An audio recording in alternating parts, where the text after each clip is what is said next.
last night and the darting dancing colors flood my head.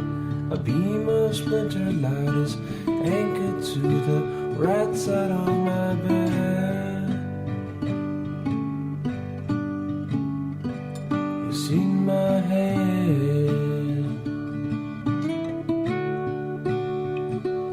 It's like being awake in a dream. It's like being awake in a dream. In a dream is so serene. I'm starting to appreciate the early morning subtle lack of sense. It's hard to stay asleep with the auditory clutter in this town. But I'm on the ground. It's like being awake in a dream. It's like being awake in a dream. In a dream it's so serene. My life is flying by, it's soaring high, getting faster every day. It's gonna have to end, again to end, but when I cannot say. So hard to say. It's like being awake in a dream. It's like being awake in a dream. In a dream it's so serene.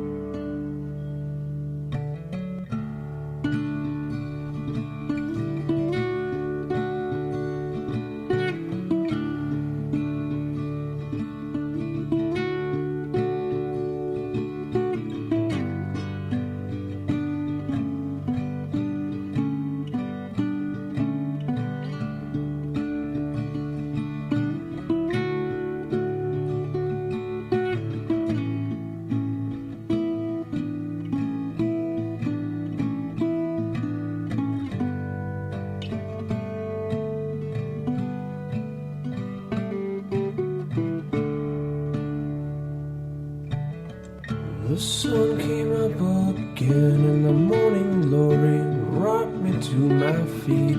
Another day and endless summer cycle, strong but so discreet.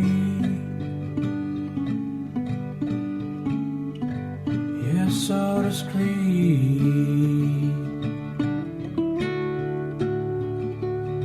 It's like being awake in a dream. It's like being awake in a dream.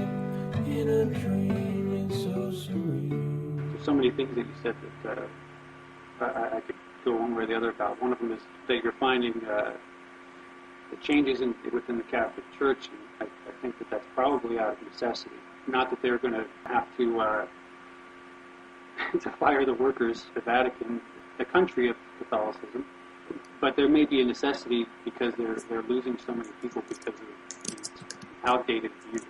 I don't want to pick on any particular religion, but definitely the Vatican is not an example of people at their meekest and most communal with God.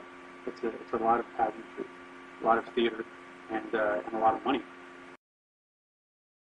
You know, I wish that all people can open themselves enough to see the commonality in the community, the greater community of spirituality, rather than closing into the minds of being in a specific sect of religion.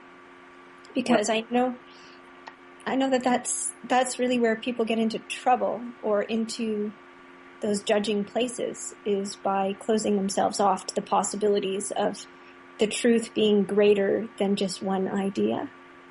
And I think that it's important for you as an individual to just to follow what feels right and to not do damage to yourself or to others in finding your spiritual home. I mean, agree. I do agree that there needs to be there should be, a bad word perhaps, but more of a move away from, well, you're not part of us, you're not with us, so you're against us, instead of everybody is welcome, no matter what you believe. And that's one of the things that the church that I've been going to, I mean, we have an atheist that sings in our choir, and she's been singing there for a number of years. It's not about, well, you have to accept this dogma or this doctrine. Everybody there is treated with kindness, with openness, regardless of what they believe. And it's a church. And I mean, the real church is the one that lives in the heart and where that wellspring lives in you.